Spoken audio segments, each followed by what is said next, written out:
We're talking about Dennis Bradford.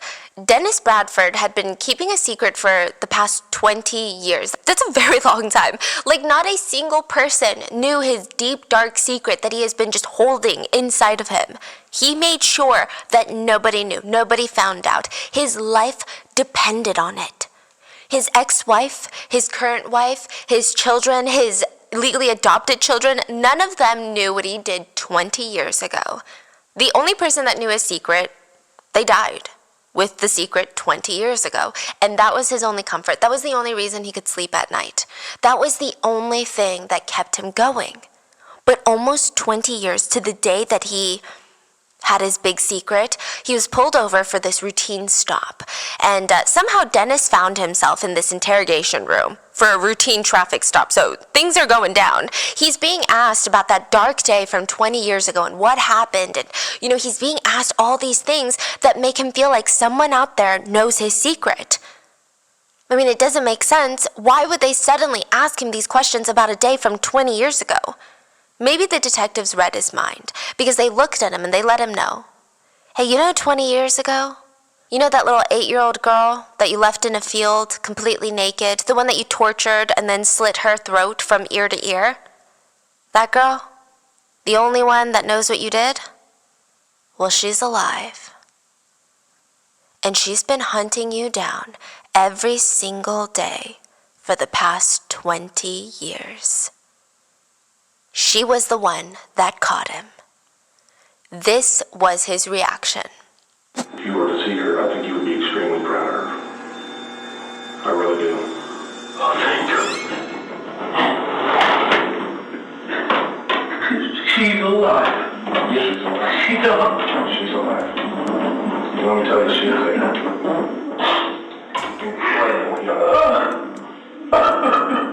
So let's talk about the incredible survivor story of Jennifer Schuett and Dennis Bradford's dark secrets, because he would have more than just this one secret that he's hiding. Now, as always, full show notes are available at rottenmangopodcast.com, but with that being said, let's get into the story. There were a group of kids that were gathered to play at the field. It was like the best type of field to play in. Do you remember playing in fields? No? Yes? You've never played in a field before? Okay. School field. Oh, no. This one's a bit different, okay? So there is like a calculation on what the best type of field is. And when you're a kid, I used to love fields with long grass. What? I don't know. It's so much better than an empty flat field because you feel like you can hide better and it's just more of an adventure. You feel like you're in the jungle even though you're not. Serious? You're in like the suburbs. But I used to love like thin, kind of almost ticklish as you're running through it. It feels like an adventure. So that's what these girls are doing. They're probably between the ages of 6 and 10 years old. So, they're pretty young. And they would all huddle around in a little center of the field and they decide who's it. They're like, you're it this time. You're going to be the one chasing all of us. And then all of them would just make a run for it. They would just web out into these different directions and just carelessly run through the field. They would turn their head back recklessly every so often just to see if that person is close to catching them. So they're screaming, shouting, giggling. They're not being quiet, but most importantly, they're being very, very carefree. They're kids. They're acting like kids. It's a beautiful thing. Now, one of the young girls was running so fast she could feel her hair just blowing in the wind and the grass was tickling her all through her sides. And she's looking back and she's laughing because she's getting ahead. And boom, she falls face first onto the ground. She had tripped on something. I guess due to the overgrown grass, she didn't see it earlier, but she turns to her left or her right to see what she tripped on. Maybe it's a giant tree branch, a discarded tire, who knows, a log. She looks down and sees that she had tripped on another girl. The foot of a naked 8-year-old girl who had her throat slit ear to ear, who had been left for dead. I mean, she was practically on her last breath. God. I mean, it's pretty disturbing to think about while these kids were playing. Jennifer, a child who's not that far in age from them, was barely holding on to life in that same field. I mean, she had been there for over 14 hours, paralyzed, in shock, losing blood, actively dying. And Jennifer had tried to move, for the past 14 hours, she tried to move, she tried to sit up or at least crane her neck to see where she was, but all she felt was stinging all over her body. She was frozen. She couldn't even roll over. It's like her body was still unconscious and her mind-body connection had been obliterated. She's trying her best to figure out where she is, but all she could do was move her eyes back and forth and scan the area. Even though she tried to scream, nothing came out. It's like one of those nightmares where you want to scream, nothing's pushing out, you feel this strange sensation. So Jennifer is able to force her right hand to her neck, to her throat, and it feels so weird. There was something thick and wet on her neck, and suddenly she felt pain. She lifts her hand in the air and she sees blood, like a whole lot of blood. Jennifer's arm went cold. It collapsed. She went cold again. All over her body, there was just wounds, tiny wounds everywhere. You know where she had been left in the field? Someone had discarded her on top of a fire ant hill. Oh my goodness. She was completely unclothed. There were hundreds and thousands of fire ants biting every single surface of her body that they could find.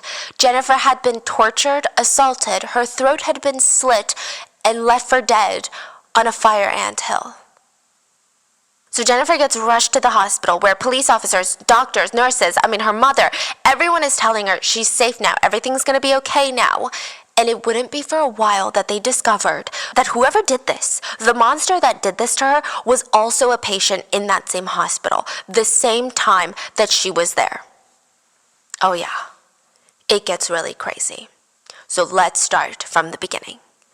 Jennifer says, when you're a kid, you think there are monsters in your closet. But when you become an adult, you realize the monsters are outside your window. And I think most adults out there do everything they can to protect these innocent little children for as long as they can. But sometimes these monsters find a way, no matter how much you try to keep them out, they find a way in. That's probably one of the scariest things about becoming a parent, just protecting your children from the scary world. So Elaine, Jennifer's mom, was very nervous when she found out she was pregnant.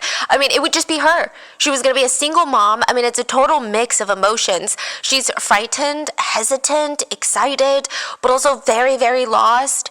But once baby Jennifer was born, the two of them were like this. Okay, they're inseparable.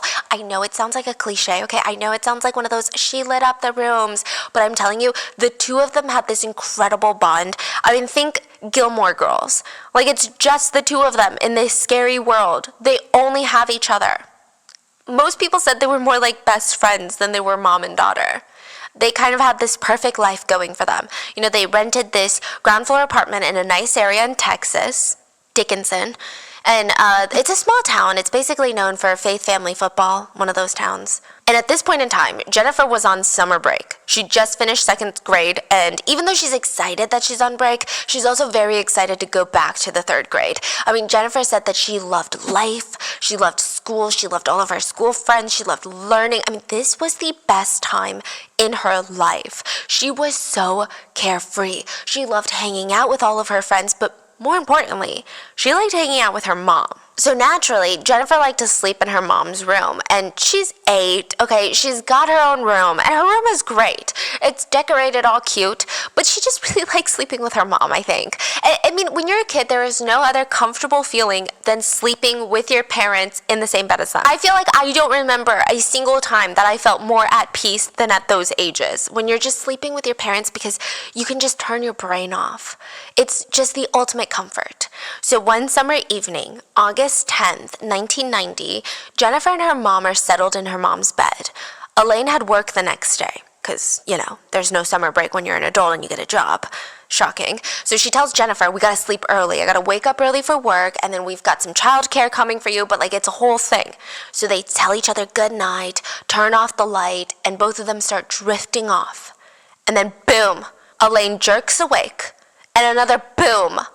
Jennifer is fast asleep and is kicking her. I mean, she's probably sprawled out on this bed like a starfish at this point. Elaine is getting bullied off of her own bed by her 8-year-old daughter, and she's got no room to sleep. She's trying to push Jennifer to the side, but Jennifer's not budging, so she gently wakes up Jennifer. Sweetie, I'm so sorry, but you're kicking me in your sleep and I've got work in the morning. Would you mind going to your own room tonight? Jennifer wakes up and says, because I love you, Mom, I will. I'll go to my own room. So she grabs her little pillow, and this is the exact conversation. She rolls out of her mom's bed and walks into her room, which her room has this twin bed next to the window, which is probably why Jennifer's mom didn't go to Jennifer's room herself. It's a small, like a kid bed, a twin bed. She's got a nightstand beside that with a globe on top of it. And it just looked like your average cute 8-year-old's room. So typically, if Jennifer sleeps in her own room, Elaine will go over there, tuck her into bed, read her a bedtime story. They do their I love yous, check under the bed for monsters, check in the closet for monsters, then finally turn off the light, and then Elaine would leave the room. But technically, they already did all of that. And since Jennifer was already sleepy, everyone just assumed that she would just go into her room and fall asleep again. But when Jennifer opens the door to her room, it's so dark. So she starts getting a little freaked out, okay? She flicks on the little light bulb lamp that she has, which sounds like just a light bulb, but it was actually a light bulb shaped lamp that had a light bulb inside. Yeah. So she liked to keep the light on because, she's 8 and monsters are scared of the light. So her version of monsters at this point are furry bears with claws. Like, think Monsters, Inc. She's not thinking people outside, people inside. She's thinking Monsters, Inc. She flicks on the light and she decides, I can't fall asleep right now, so I'm just going to go through my bedtime routine by myself. I'm going to pick a book from my shelf and start reading it in bed, and hopefully I'll fall asleep. That was the whole plan. She starts reading to fall asleep, and although the lamp was still on and bright, Jennifer drifts off into sleep in no time. She's like knocked out. Now, a couple of things to note. Her shades were not drawn, or they were not closed, so there was no curtain or shades or blinders that were blocking her window. Her light is on, and her window was open a crack to let in that nice summer Texas breeze. Jennifer had a nightmare. Or at least it felt like she was having a nightmare, okay? One where she was getting tossed around like a doll, and she opened her eyes expecting to be in bed still, but she looked up to see her body being moved by a man that she did not recognize. He was carrying her. He had one hand over her mouth and her nose, and he's booking it down the sidewalk. He's running full speed while she's being bopped around in his arms, and she's trying to hit him to make him stop and let go, but she's 8. This is a full-grown man. Jennifer was barely 4 feet. She weighed under 50 pounds. Yeah, this man overpowered her in every single physical aspect. But I think that's where some people underestimate children, okay? Jennifer was very, very sharp. Even while she was being smothered by this giant hand, she wanted to stay alert. So she's looking around and she thinks to herself, 2 doors, blue yucky paint. Wow. That was the car that this man threw her into. He gets in, locks the car doors, and within seconds they were already on the road. He forces Jennifer to sit on his lap, and he had one hand on the wheel and another hand on her head to yank her head down anytime another car passed them. Jennifer was so terrified. She's just analyzing the situation, trying to find a way out, when finally the man speaks. It's okay. Everything's gonna be okay. I'm an undercover police officer. A police officer? Jennifer felt a little bit better because at the time, this is in the 90s, 1990. Most parents, most teachers tell their children, if you get lost and can't find your parents, what do? You find the police. I mean, there was ultimate trust in the police at the time. There was ultimate trust for the general public, for doctors, teachers. There was no concept of don't listen to these authority figures because they might not be good people. So Jennifer's confused.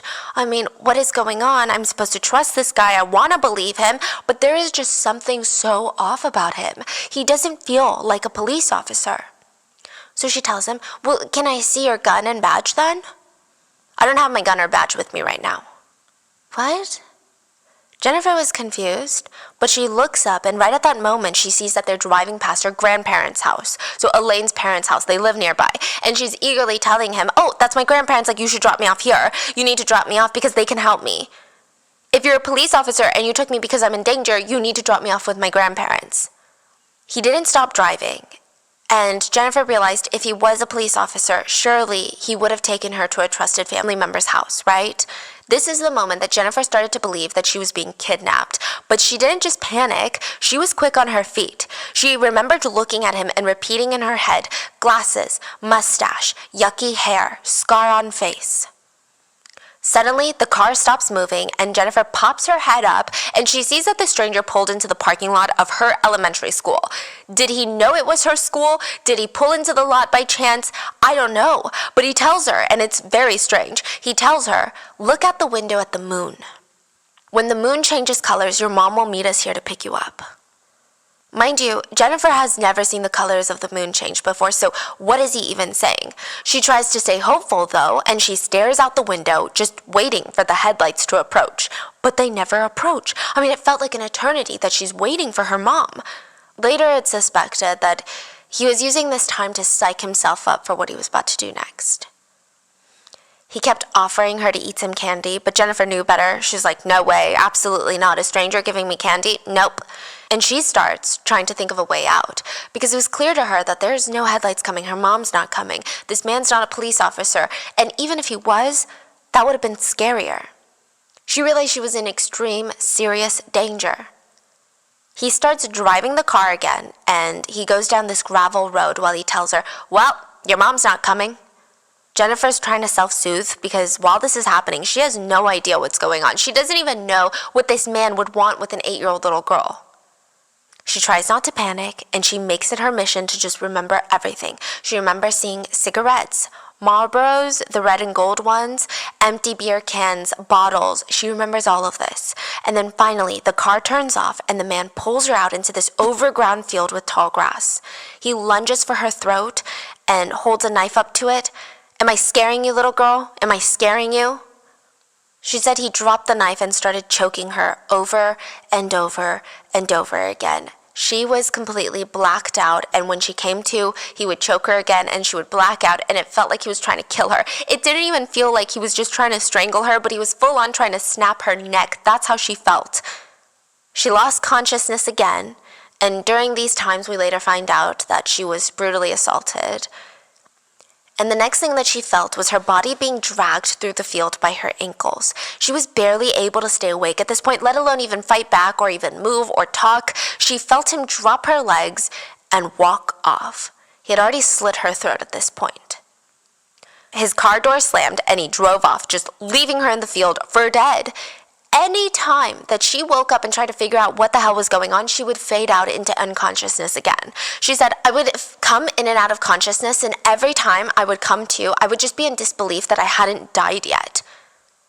Now, before she knew it, the sun was rising, and it's the next day already. Jennifer could feel all of these little stings and nips all over her little body, and she felt these things crawling and biting her, and she tries screaming for help. But that's when she discovers that big gaping wound, basically a hole in her neck. Her hand was covered in blood. Anytime she tried to hold her neck together, whether from shock or pain or from loss of blood, she would just drift back into darkness. This kept happening all day long. So that's what she was doing all night long, into the morning, then all day long, until early evening rolls around. And this time, she could hear passing cars on the road. She tried to turn her head to see if she could make out these cars, but all she saw was them driving past in the distance. She can't move, she can't scream. And at this point, she said she just felt exhausted. Just tired. She felt like she had been fighting for so long. It had been at least 14 hours since the man dragged her into the field, completely naked on top of a fire ant hill, beaten, bitten, and her neck slit. I mean, she just wanted rest. Jennifer said she felt this kind of peace in this moment, like a wave of peace. She wasn't afraid anymore. She didn't care about the cars that were driving past anymore. She didn't care to try and move or scream. She didn't even care that there was nearby voices in the field. She just felt very peaceful. At just 8 years old, Jennifer was dying. And she closed her eyes one last time, thinking it would surely be the last time. I imagine she thought about her mom or her friends from school, or I don't know. But speaking of her friends from school, it felt like she could hear them right now. Or at least she could hear people right now, like young little kids playing in the field. And those voices started coming closer and closer to Jennifer, and she could make out the sound of a young girl giggling and running through the field, laughing with her friends. These weren't Jennifer's friends, but they were all very close in age. That little girl ran, giggling, not a care in the world, until she tripped over Jennifer's limp foot. Wow, that is crazy. Jennifer remembers the girl's little voice turning into multiple voices that become louder and louder, and it felt like there was a whole commotion over her. She tried to wake up, and all she could see was a police officer, which was probably traumatizing. But this one was in uniform, and they told her, "You've been found. You're going to be okay. Stay with us. Just please stay with us." Sharon McBride is a pediatric ICU nurse. She clocked in for her night shift and she starts reviewing her patient's charts, and her heart drops. She was assigned to a room with an 8-year-old girl, which is the same age as her own daughter, which is always hard for Sharon. But the alarming part about this was that there was a police escort stationed in front of this 8-year-old girl's room. That could only mean two things when police and pediatrics are involved. It's either child abuse or juvenile offender. Sharon asks around, and she gets filled in on what happened and decides it is her mission for however long it takes to make sure that Jennifer heals and gets out of this hospital stronger than before. The doctors and nurses informed Sharon that Jennifer was airlifted to the hospital via a helicopter, and everyone thought that she was going to die. Her chance of survival was slim to none, practically non-existent. Her skin was completely pale, drained of all color and blood. Her body was covered in ant bites. I mean, every single surface area of her body was bitten by fire ants. She had contusions that indicated that she had been beaten, and of course, doctors speculated SA because she was found unclothed in a field with intense scratches on her back.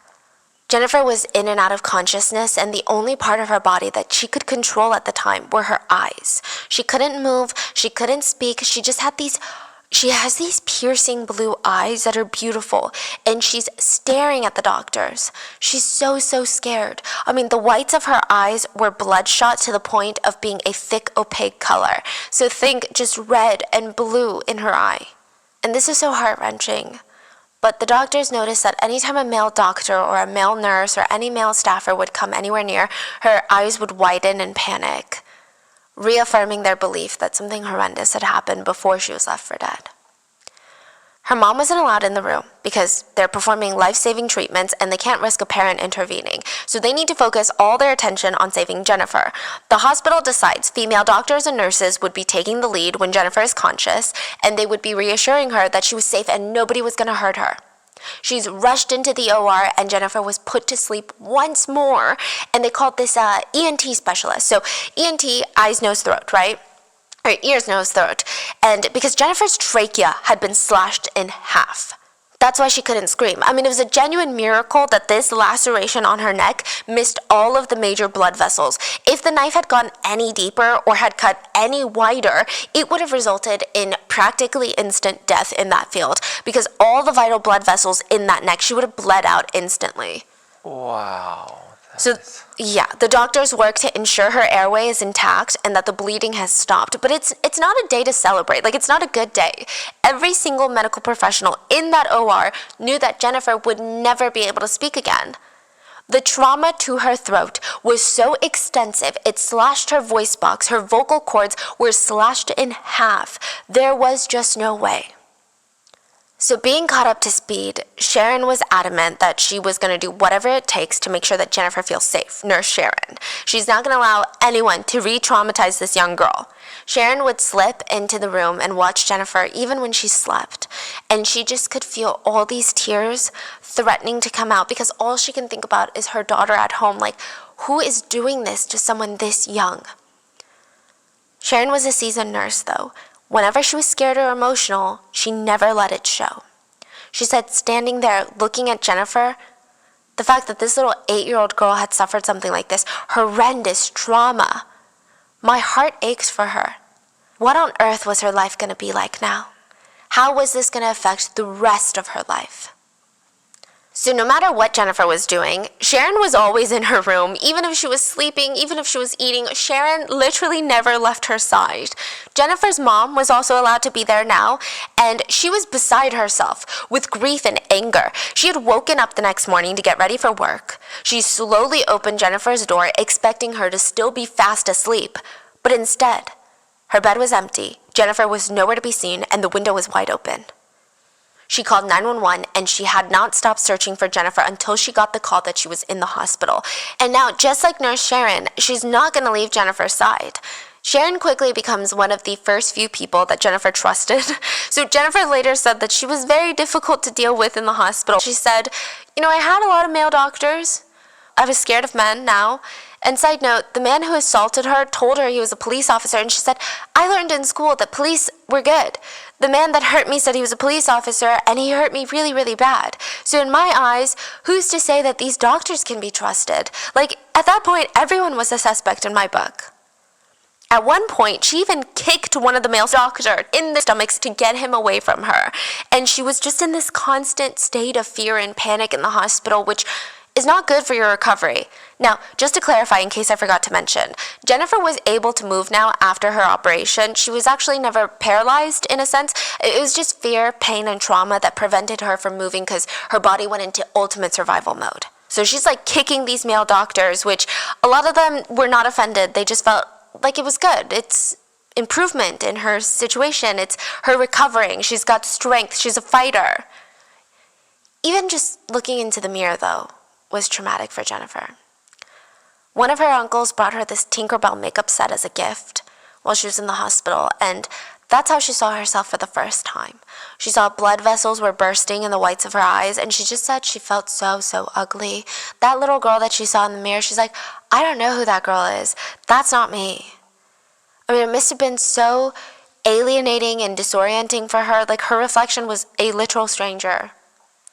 So Jennifer's mom and Nurse Sharon, they would be pivotal in catching whoever did this to Jennifer. This is in Dickinson, Texas. Like I said, very, very small community. The police are like, we need to catch who did this to Jennifer before everybody starts freaking the fork out. And we don't have much to go off of. So right now, we've got Jennifer's pajamas that were found in the field. We've got a blue men's t-shirt and a pair of men's underwear that was also discarded nearby in the field where Jennifer was found. But at this point in time, I know you're looking at me like, that's amazing, that's all you need. In this point in time, DNA evidence was not specific enough to ID a suspect with such a small sample. DNA back then, you would need a blood sample. You would need a genuine sample. So these things, they would be kept in evidence, but there's nothing that can be tested that could tell them anything. So it's pertinent to the police that they catch whoever did this because there is a danger out there to children. The police also had no leads, no potential suspects, no witnesses. The only thing the police had was Jennifer, and there was a lot of concern about talking to Jennifer about what had happened to her. First of all, she's 8, and this could easily re-traumatize her. Second of all, adults alone have a very hard time remembering details, especially after traumatic events. How could they expect an 8-year-old to remember? And third, she was very, very scared of people right now, especially men, and this is a small town in Texas. Majority of the police force were men. And fourth, she couldn't speak or make noise, so she could just blink once or twice to say yes or no, and she could either write on a sketch pad, but Jennifer, yes, she's smarter than I would ever be, even at just 8 years old, but she does have, the reading comprehension and the writing skills of a second grader, which is to be expected. So they come up with this system where the police would ask Jennifer's mom and Nurse Sharon all these questions that they want Jennifer to answer. They would go in with a sketch pad and Jennifer would write down her answers. Her ability to recall traumatic memories and the fact that she was so observant is out of this world. These would all lead to be key circumstantial evidence later that would help with the arrest. 8-year-old Jennifer Schuett not only survived her abduction, but she remembered almost every single detail about the man who climbed into her bedroom window and kidnapped her. And her notes would forever be known as Jennifer's notes. She wrote in detail about what she wore that night, that she was asleep when she was grabbed, that he told her to shut up, that he was white, he had glasses, brown hair, totally green tattoos, black mustache, in his 30s maybe. She even drew a little sketch to show where the scars on his face were, and at the very last page she wrote, he said his name was Dennis. Wow. So during this process, Sharon, the nurse who was pivotal in helping Jennifer open up about these details, she was so impressed by Jennifer's memory, but also so devastated. She would say, "Thank you, Jennifer. That's really good. You did good." And then she would excuse herself, rush out of the room, down the hallway, into a break room, and when she was finally alone, she would lose it. I mean, she would just break down. After Jennifer's notes were completed, the authorities even brought in a female forensic artist. So she's like a composite sketch artist who's going to talk to Jennifer and start drawing the attacker. This was Jennifer's 4th day at the hospital. She's heavily medicated, in excruciating pain, reliving her trauma, but nevertheless, within an hour, they have their composite sketch of the suspects. It showed a man with dark hair, dark eyes, dark eyebrows, and a mustache and stubble all over his chin. He also had a scar on his face. They turn it into the police, and I think this is when Jennifer focuses all of her energy on just recovery now. Now, remember how the first responders said that there's no way she's going to survive? Well, she did. And remember how they said that she would never talk again? Mm-hmm. Well, she did. What? In the hospital, it all started with this tiny little noise, like a soft noise. And everyone just went quiet. Because they're like, is that coming from Jennifer? Slowly but surely, she started to talk. She had to relearn inflection and speech patterns, but all of it returned. I mean, her voice, her octaves, inflection, tone, all of it was restored. She was proof that the impossible was possible. Jennifer now jokes as an adult, and I haven't shut up since. Okay. But even though she's defying all these odds, okay, it's still very scary for her to go back to the normal world because her attacker is still out there somewhere. What if he comes back to finish the job? What if he comes back to make sure that she will never be able to talk about it again? Nobody would have blamed Jennifer if she wanted to move, if she never wanted to leave the house again, if she wanted to switch schools, move states. But she started 3rd grade at the same time all of her classmates did. Wow. Yeah. So she went straight back from summer break to school. Mm-hmm. And they didn't move? I think they moved apartments, but not towns. Wow. So Jennifer got closer and closer to how her life was, but the police are getting further and further from catching the attacker. Days turned into weeks, and you know how it goes. It was a cold case. Jennifer's an adult. She's no longer that 8-year-old girl. Which, side note, I know I'm making it out to be like, oh, Jennifer is so strong, which she is. Oh my gosh, she's so strong. But she also went through a lot. Like, this was not an easy road where she's like, okay, guys, I'm just going to go back to school now and be fine. She remembers being a child. She would lock herself into the bathroom for hours and just stare at the, quote, ugly long red scar on her neck. She felt like she did something to deserve this attack. She couldn't participate in PE classes anymore because of her airways.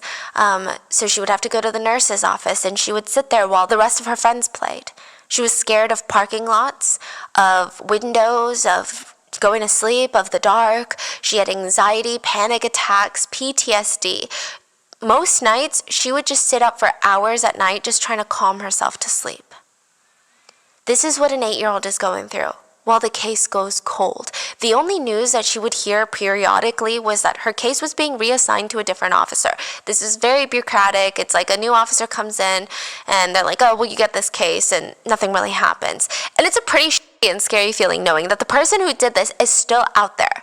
But Jennifer, she's trying to move on. She starts working at a public library during college years. She had a really strong maternal instinct. Her title, everyone nicknamed her the children's librarian. Kids just gravitated towards her. They loved her. And she just wanted to have kids one day. That was her dream, to be a mom. So she falls in love with this man, Jonathan Martinez.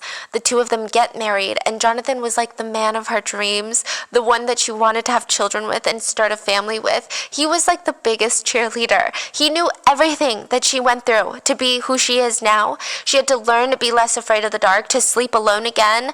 She had to unlearn her deep-rooted fear of men, like even doctors and police and men in her life that she could trust. She had to unlearn that fear. Everywhere she went, grocery store, park, anywhere, she would constantly scan all the men's faces looking for any familiarity. She said, it could have been our new neighbor, or someone at the post office, someone at the grocery store. I never knew. Is he watching us? Is he going to come back and finish me off? I never knew. This is what she would have to go through every day for the rest of her life. But Jonathan was helping her through it. Even when she was diagnosed with hydrosalpinx, I think. At just 25 years old, he was right there with her. So if you're wondering what that is, it's a condition where your fallopian tubes are blocked and they're filled with fluid. She was told by her doctors that it was due to complications as a result of the SA when she was 8. And because they're blocked and filled with fluid, she may never be able to conceive any children. The doctors told her, even with corrective surgery, your chances of becoming a mother naturally are slim to none. So this devastation just starts hitting again. Like she's finally moving on from everything that's happened, and boom, her life goal, her life dream to have a family has been shattered. Devastation doesn't even begin to describe how Jennifer felt. The man who did this to her is walking free, and she is dealing with the consequences that he forced upon her. An infertility diagnosis alone is very, very traumatic for a lot of people. It's life-altering emotional news. But the fact that Jennifer's infertility was directly caused by the fact that she was SA'd at 8 years old, I can't even imagine the sheer amount of rage and anger I would have felt. Like, I don't even think I would be able to function from the hatred I would have for the world and for life.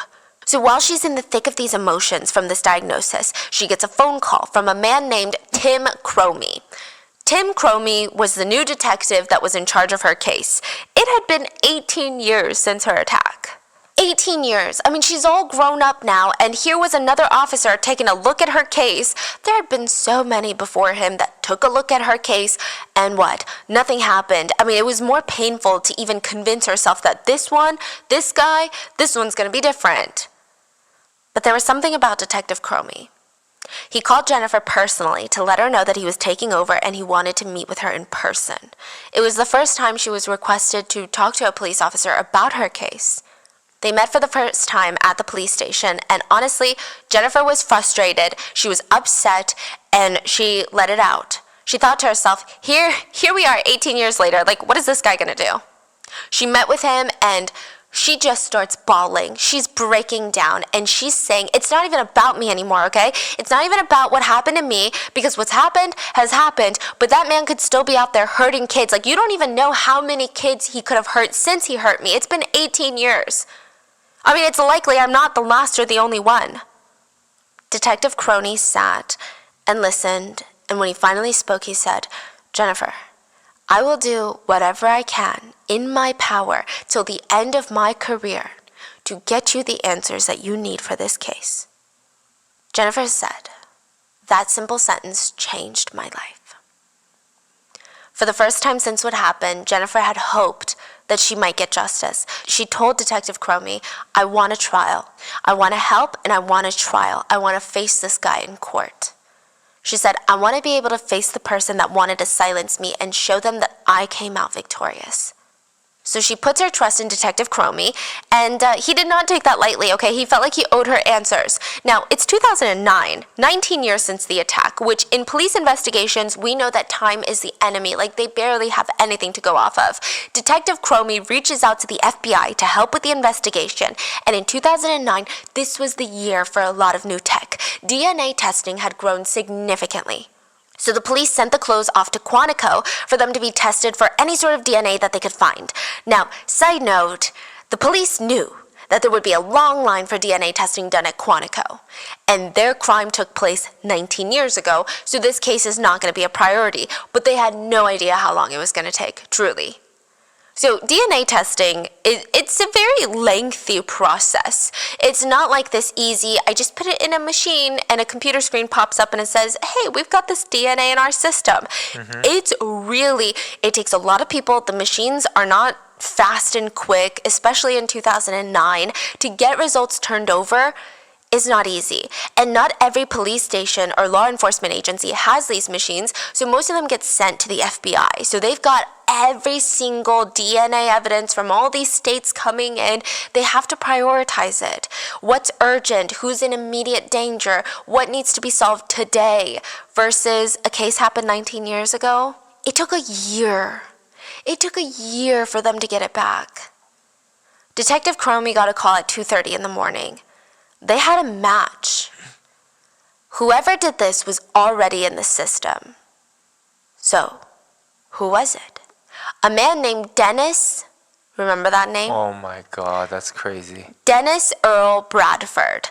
The detectives went back to Jennifer's notes and they saw the name was Dennis. They said it was monumental that this girl was that accurate. The detectives thought, well, we never heard of this guy though, but apparently he has a criminal record. They look him up, and Dennis Earl Bradford had been convicted of kidnapping and rape in 1997, 7 years after Jennifer's attack. But they noted that this happened in Arkansas. So, as far as the police could track, Dennis had been living in Arkansas since at least 1991. So they called the driver's license bureau in Texas and they tried to figure out, okay, well, he was in 1991, he was in Arkansas. Maybe he was in Texas before then. So let's figure out if he was a resident of Texas before we hunt this guy down in Arkansas, because then we got to get multiple agencies involved, right? So they look him up in Texas records and there he was. They were even sent a picture of his Texas license ID picture from back when he was a Texas resident. Their jaw hit the floor. Remember the composite sketch? They said this was the most accurate composite sketch they had ever seen in their entire careers. It looked like the sketch artist had drawn the picture based off of Dennis's driver's license photo. Wow. And the fact that an 8-year-old girl did this? Wow. I mean, the details were spot on. It was insane. And when Dennis was in Texas, his residential address was in Dickinson around the time of the crime. Dickinson. In fact, from Jennifer's apartment window, you could probably see his residence. He only lived a few blocks away. So let's get this Dennis guy, okay? Who even is he? Let's backtrack a little and dig into who this guy is. And there's not much on his childhood out there, but he would have been 20 when he attacked Jennifer. Soon after, he moved from Texas to Arkansas, and we know that he got married at 21 years old to an 18-year-old Lisa, and they had 2 kids together, but the marriage would disintegrate. He was a bit of a binge drinker. It seemed like everyone saw Dennis's life and it was just falling apart. Dennis was not very good person. He was not a good person, yeah, what can I say? Even though they didn't even know his secrets, just wasn't a good person. They get divorced, and in 1996, he's at a local bar when he spots a girl across from the bar and offers to buy her a drink. She politely declines, but he keeps asking for all these things. Just one drink. Just play around a pool with me. Let's do this, let's do that. She finally just agrees to get him off of her back, and he proceeds to buy her drink after drink after drink throughout their whole pool game, their game of pool. And once they were finished, he offers her a ride home. She accepts it, but in his car, he's like, can we take the long way, the scenic route? There's a couple of songs that I want you to listen to, and I want to show you some property nearby. She didn't really want to, but she couldn't control him. He just starts driving down the back road. He stops the car, and without even hesitating, he begins choking and punching the woman. She starts losing consciousness. He drags her out of the car. When she woke up, she was naked. Her clothes were scattered in a field. Dennis told her not to move. He ran back to his car, came back with a knife, put the knife to her neck, and raped her, assaulted her. Which, side note, his MO is so similar to the attack on Jennifer in 1990, it's hard to imagine that this was his second time. I suspect that there were other victims, and the fact that this victim said that he never hesitated, whereas with Jennifer it seemed like he was hesitating, is that him getting more and more comfortable with his crimes the more he commits them? Fortunately, he did not slit this woman's throat. She was able to flee and alert the police. He was arrested and charged with attempted first-degree murder. Now, for some strange reason, the charges were later reduced to kidnapping and rape. Now, side note, this is infuriating, but the jury, they were deadlocked on the sexual assault charge. How do you get deadlocked on that? How are you deadlocked when this man put his knife to her throat and then assaulted her? Like, how do you convict him of kidnapping, but then you're somehow confused? You're like, well, we don't know if he's that bad. I mean, what is there to be confused about? He was sentenced to 12 years and ordered to provide a DNA sample for the database. Arkansas correction records showed that he served less than 3 years in prison before he was released. He was paroled February of 2000. He was arrested the next year for drinking and driving. And in 2004, Dennis remarried a woman named Elizabeth. She had 3 children before marrying Dennis, and he legally adopted them, legally becoming their stepfather. Which scares me because, think about it, he's a father and a stepfather, creepy. Now, from then on, we don't know what he was doing. We don't know if he had any other victims, but we do know that he was in North Little Rock when he was arrested during a routine traffic stop without incident. He was arrested by the Arkansas police, brought into the station where the Texas detectives were there to meet him. He was held without bail on the attempted murder charge. When Jennifer got that call that he was arrested, she said, "It was the most surreal moment of my life. It meant everything to me." When she went to the press conference a little bit after the initial arrest, she remembers how Detective Gromy and Agent Renison from the FBI came into the room and hugged me, and they whispered in my ear, "We told you we'd get him." And at that time, that was the single most amazing moment of my life. But they still had work to do. Even though the case testimony and evidence is already incredibly accurate, Detective Gromy still had to prove beyond a reasonable doubt that Dennis was responsible for the attack. And since 19 years had passed, it's going to be harder to do. So after Dennis was booked, he was interviewed about Jennifer's case from 19 years ago. Now, side note, because Jennifer was a minor when this happened and it was an ongoing investigation, the information in case files were not publicized. Okay. So that means the last time Dennis saw Jennifer was when he dumped her body in the field 19 years ago. He believed wholeheartedly that she was dead because that was his intention. He left her for dead on top of an ant pile. He firmly believed he killed that 8-year-old little girl. He had no reason to believe otherwise. The detectives start by asking him if he had ever heard of Jennifer Schuett.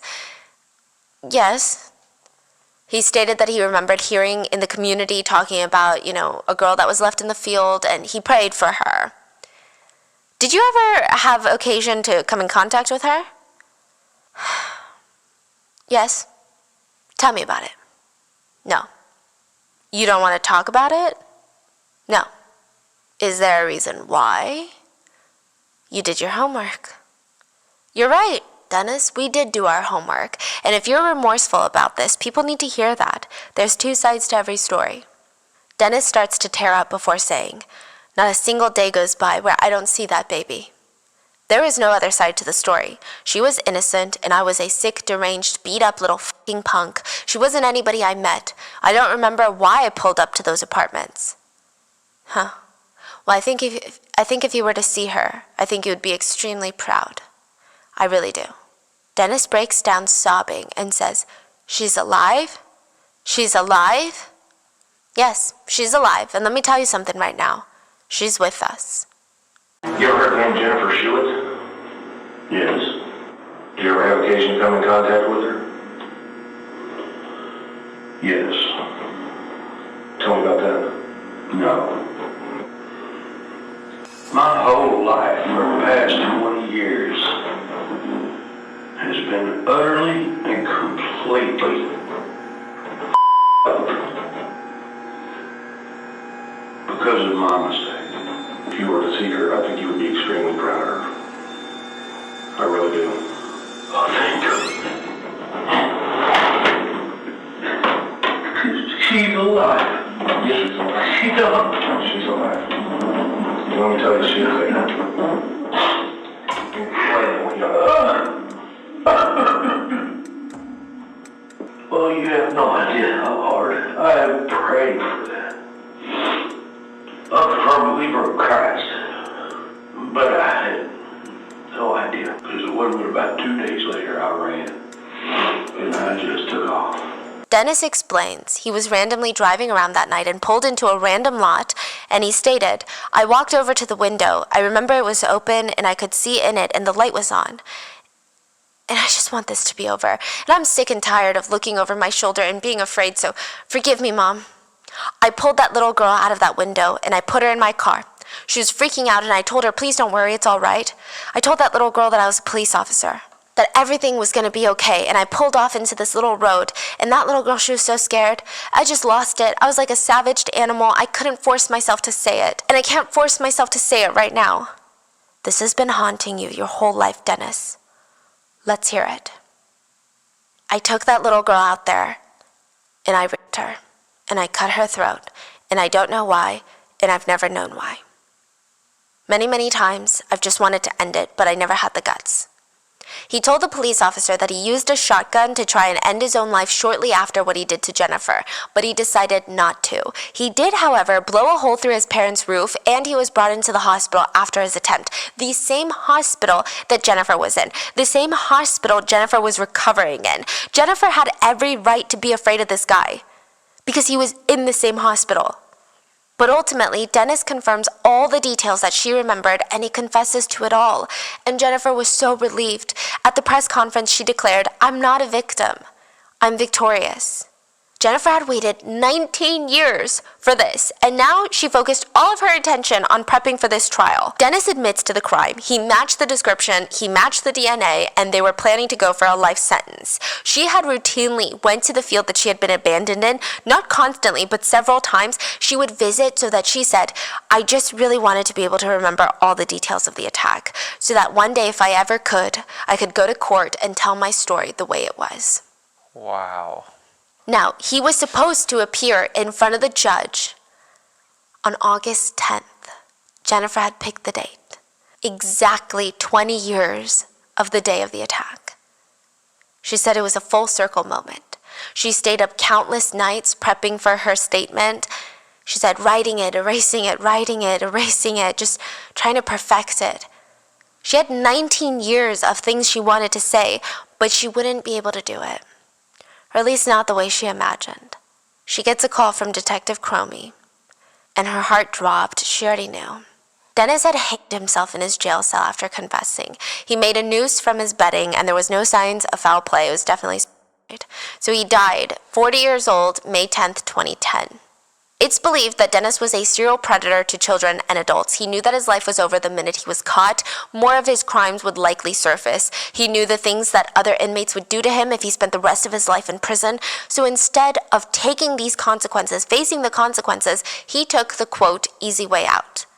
Detective Cromie remembers this phone call. He said he'll never forget this phone call. He said, "There was just crying and screaming on the other end of the phone. She didn't want to believe it. The only thing I could do was just tell her I was sorry." Jennifer said, "The only thing I can describe is devastation. I felt like everything I had worked so hard for was just ripped away from me in an instant." And now that Dennis was deceased, his case was immediately dropped, and Jennifer felt like she could go to his grave. She had to. Exactly 20 years later, instead of going to court, Jennifer and her husband went to Dennis's grave, August 10th of 2010, and she read her impact statement that she had prepared for court, and she read it directly to Dennis while standing over his dead body. She read, "Dennis Bradford, I waited 19 years, 2 months, and 3 days to find out your last name, and for you to be caught. You chose the wrong little 45-pound 8-year-old girl to try and murder because for 19 years, I've thought about you every single day, and I've helped searching for you. I didn't know who you were or where you were, but in my head, I knew you were out there alive, either in prison or living a lie, and now I know, listening to my heart all these years and never giving up on finding you, I was right. All this time, you've been living a lie. You thought you killed me, you thought you won, that sick little game that you had started, but again, you were wrong. You left me there in a fire ant pile like I was nothing, like I was an old rag doll that you discarded in a field as trash after having your fun torturing her. Over 14 hours I laid there in that field bleeding to death, knowing that one day I'd face you. And to know that you'd never hurt another person, that is what has kept me going. And today I sit in front of you as a 28-year-old woman, and I would like you to know that I'm not a victim because of what happened 20 years ago. I've waited for this day for 20 years of my life, and I hope you now feel as weak as you made me feel all those years ago as a child. Dennis Bradford, I'm not your victim. I'm victorious. And then the most surreal thing happened. Jennifer turned to her husband and asked, "Do you think he heard me?" Ow! She looked down, and right then and there, a single fire ant bit her ankle. And she took it as a sign from God that he had heard her loud and clear. And to this day, Jennifer, Detective Cromie, and Special Agent Renison, as well as Nurse Sharon, they all keep in contact. Jennifer said, "They mean a lot to me, and to know that they're still there, they're still supporting me, they're not leaving me anytime soon, just like I'm not leaving them anytime soon." But the story doesn't even end there. Remember how Jennifer was diagnosed with a condition that made it nearly impossible for her to have her own children. A doctor heard about her story and heard of her diagnosis, offered Jennifer and Jonathan free IVF. IVF is not guaranteed to work, side note, but just to try, right? The couple have since then welcomed 2 beautiful children into their family, a daughter and a son, which is remarkable because medical professionals doubted that she would survive. It would take a miracle, they said. Medical professionals doubted that she would ever talk again. It would take a miracle, they said. Medical professionals doubted that she could ever conceive her own children. It would take a miracle, they said. And she did it all. And I'm gonna cry. Oh my God. Yeah, she really is a woman that proved the impossible is possible. And nowadays, she spends a lot of her time helping other survivors of SA. She travels to connect with people and to educate people on the pure devastation of these sort of violent crimes. And that is the story of Jennifer Schuett.